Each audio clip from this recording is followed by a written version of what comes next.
Présence ou non de réflexes au niveau des yeux. Éléments d'information observables. Formation vision kinésiologique. Méthode Florence Balestrino. Réflexe de vie observable au niveau des yeux. Le réflexe de clignement des yeux ou clignement à la menace, ou encore appelé réflexe palpébraux. Ces réflexes sont des mécanismes automatiques et involontaires qui protègent les yeux contre des menaces potentielles. Ils maintiennent l'humidité oculaire et éliminent les irritants. Ils impliquent principalement le muscle orbiculaire des paupières qui ferme les yeux et sont déclenchés par divers stimuli. Les réflexes de clignement sont des réflexes de vie. On distinguera 3 types principaux de réflexes de clignement. Le réflexe de clignement à la menace, ou réflexe cornéen. Son déclencheur, un stimulus physique proche de l'œil, comme un objet qui s'approche rapidement, un courant d'air ou un contact léger sur la cornée par exemple, avec un coton. Son mécanisme, ce réflexe est médié par le nerf trijumeau, 5e nerf crânien, qui détecte le stimulus, et le nerf facial, 7e nerf crânien, qui active la fermeture des paupières. Son but, protéger l'œil d'un danger imminent ou d'une irritation.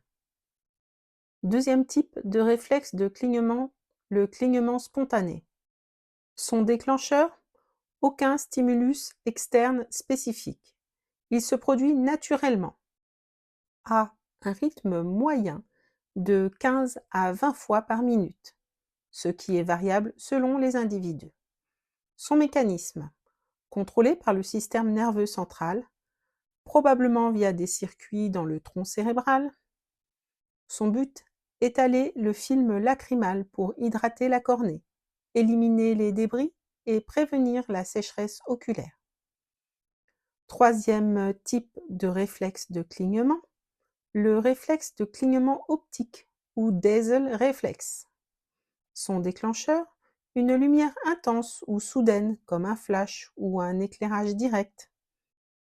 Son mécanisme, le nerf optique, 11e nerf crânien, transmet l'information au cerveau qui déclenche une réponse via le nerf facial.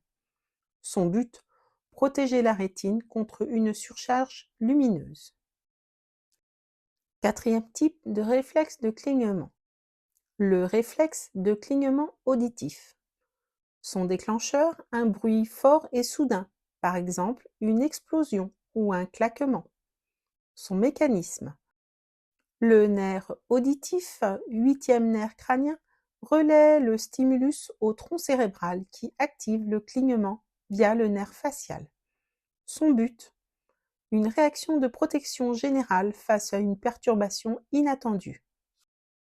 Revenons quelques instants sur le réflexe cornéen. Il s'agit d'un clignement involontaire, bilatéral des paupières, provoqué par une stimulation de la cornée, par exemple par le toucher ou par un corps étranger. La stimulation doit susciter à la fois une réponse directe, c'est-à-dire de l'œil qui a subi la stimulation, mais également une réponse dite consensuelle, c'est-à-dire une réponse de l'œil opposé. Ce réflexe se produit à un rythme rapide, d'environ 0,1 seconde. Le but de ce réflexe est de protéger les yeux des corps étrangers au même titre que le réflexe optico-palpébral, déclenché par une lumière vive ou l'apparition rapide d'un objet dans le champ visuel. Le réflexe cornéen est plus rapide que le réflexe optico-palpébral. L'utilisation de lentilles de contact peut diminuer, voire supprimer ce réflexe. L'examen du réflexe cornéen fait partie de certains examens neurologiques, notamment lors de l'évaluation du coma, comme lors de l'évaluation du score 4. Normalement, les yeux doivent se fermer lorsque l'une des cornées est excitée. Si aucun œil ne se ferme, soit l'un des nerfs nasocillaires ophtalmiques ou trijumeaux ipsilatéraux est endommagé, soit le nerf facial est endommagé bilatéralement. Si seul l'œil contralatéral se ferme, le nerf facial ipsilatéral est endommagé. Si l'œil homolatéral se ferme, le nerf facial contralatéral est endommagé. Voyons maintenant le réflexe photomoteur ou réflexe pupillaire. Il s'agit également d'un réflexe de vie. Le réflexe photomoteur ou réflexe pupillaire à la lumière est la constriction de la pupille en réponse à une lumière vive. Observation. Lorsque la pupille est exposée à une lumière d'intensité plus élevée que celle de l'environnement où on se trouve, les pupilles se contractent. Lorsque l'environnement s'assombrit, les pupilles se dilatent. Le réflexe photomoteur ou réflexe pupillaire peut être divisé en deux réflexes, le réflexe photomoteur direct et le réflexe photomoteur consensuel. Le réflexe photomoteur direct correspond à la constriction pupillaire en réponse à la stimulation lumineuse de la rétine de l'œil éclairé.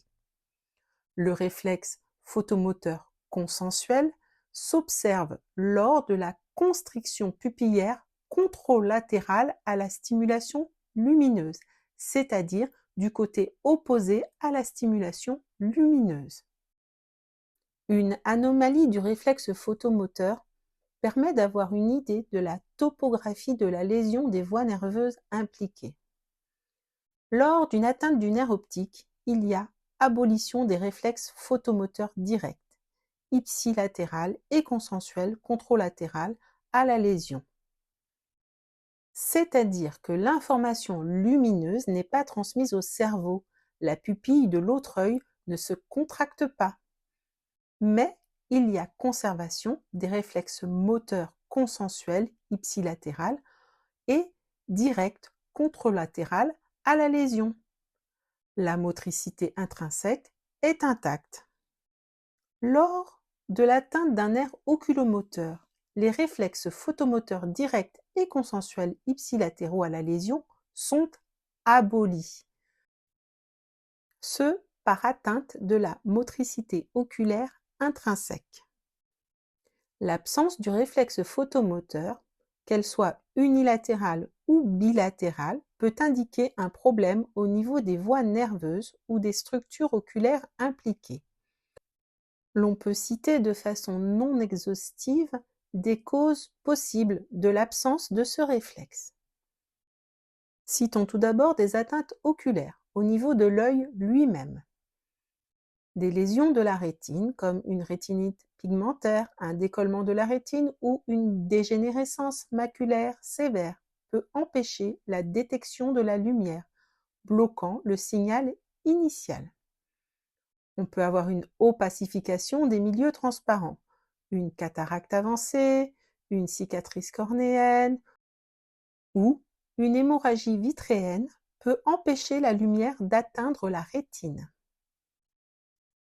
Une atrophie optique, une dégénérescence du nerf optique, par exemple due à un glaucome sévère ou une neuropathie optique, interrompt la transmission du stimulus lumineux. Voyons maintenant des atteintes du nerf optique. Le deuxième nerf crânien. La neuropathie optique, c'est une inflammation, comme une névrite optique, souvent liée à la sclérose en plaques. Compression, comme une tumeur, un anévrisme. Ou alors encore une ischémie, comme dans la neuropathie optique ischémique antérieure. Tout cela peut bloquer la conduction du signal. Cela peut être dû également à un traumatisme, une lésion du nerf optique suite à un choc ou à une fracture orbitale. Voyons maintenant l'atteinte du nerf oculomoteur, le troisième nerf crânien. La paralysie du 3, c'est ainsi qu'il peut être nommé. Le nerf oculomoteur contrôle le muscle constricteur de la pupille. Une compression, par exemple par un anévrisme de l'artère communicante supérieure ou une lésion, accident vasculaire cérébral, tumeur, peut abolir le réflexe. le syndrome de la pupille tonique d'Ady. Il s'agit d'une lésion des fibres parasympathiques post-ganglionnaires, entraînant une pupille dilatée et peu réactive à la lumière. Voyons les atteintes du système nerveux central. Tout d'abord, la lésion du tronc cérébral. Le réflexe pupillaire passe par la région du mésencéphale, au noyau d'Edinger-Westphal. Une lésion AVC, tumeur ou traumatisme dans cette zone peut abolir le réflexe bilatéralement.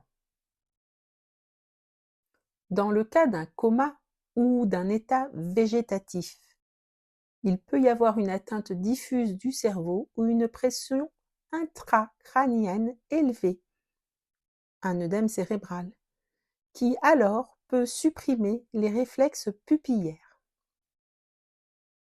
Voyons maintenant les causes pharmacologiques ou toxiques, les médicaments. Les midriatiques, atropines, tropicamides, les opioïdes ou certains anesthésiques peuvent bloquer la constriction pupillaire. Des toxines. L'intoxication au botulisme ou à certaines substances chimiques affecte le système nerveux parasympathique. Parlons des pupilles aréactives unilatérales. Si le réflexe est absent d'un seul côté, cela peut indiquer une lésion spécifique au nerf optique ou oculomoteur de ce côté, ou un défaut de conduction, par exemple un défaut pupillaire afférent relatif, vu dans la névrite optique.